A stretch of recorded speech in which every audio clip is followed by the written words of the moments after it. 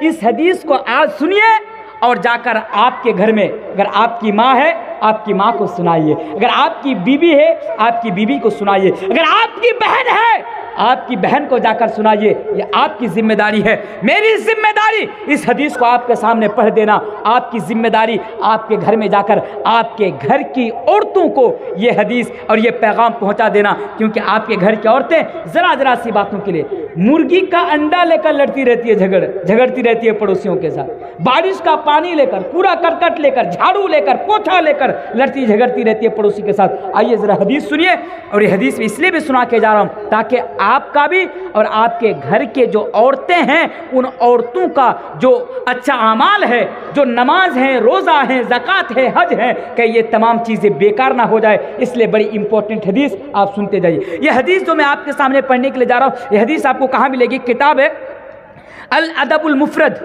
اس کتاب کے اندر آپ اس حدیث کو دیکھ سکتے ہیں۔ حدیث کے راوی حضرت ابو ہریرہ رضی اللہ تعالیٰ عنہ۔ آئیے ذرا حدیث سنیے۔ ایک صحابی رسول، اللہ کے پیارے رسول جناب محمد رسول اللہ صلی اللہ علیہ وسلم کے پاس آتے ہیں۔ آنے کے بعد سوال کرتے ہیں، یا رسول اللہ، اے اللہ کے رسول، ہمارے گاؤں میں، ہمارے محلے میں، ہماری سوسائٹی میں یہ ایک عورت ایسی ہے جو 5 ٹائم کی نماز تو پڑھتی ہی پڑھتی ہے، جو فرض نماز۔ آپ لوگ نماز پڑھتے کہ نہیں پڑھتے ہیں؟ نماز پڑھتے ہیں؟ پڑھتے ہیں؟